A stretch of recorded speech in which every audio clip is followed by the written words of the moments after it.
I wonder about that. Gary Vee, who's probably the pinnacle of the online persona hustle culture. He does have some good stuff that he talks about.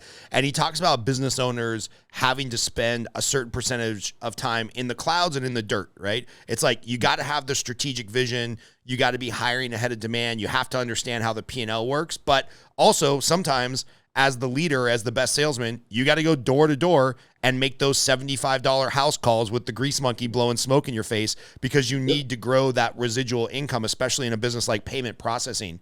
Can you talk a little bit through the arc of your career? Like, where were you playing in the dirt and where were you playing in the clouds for the strategy stuff and the big picture stuff?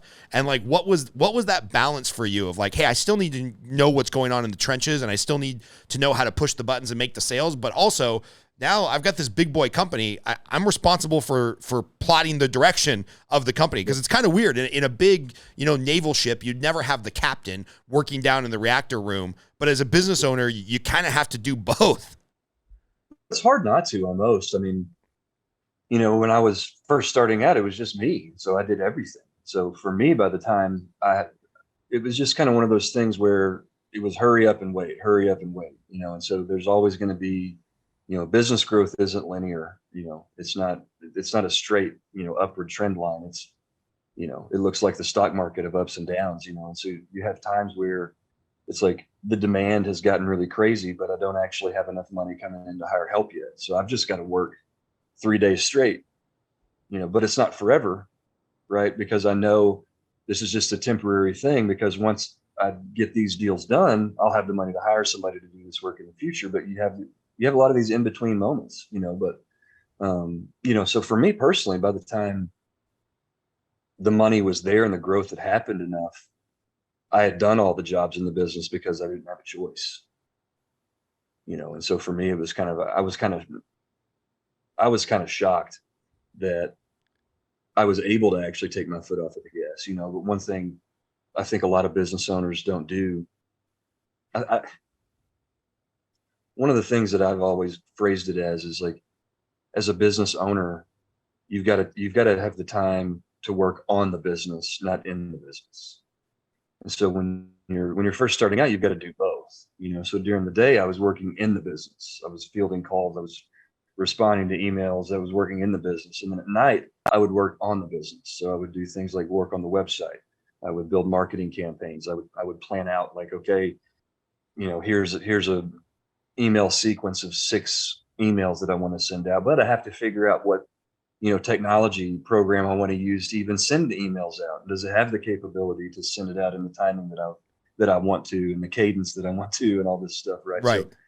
So what happens a lot though is a lot of business owners spend so much time working in the business that they never work on the business, and so they just stay in the grind forever, and you can't do that.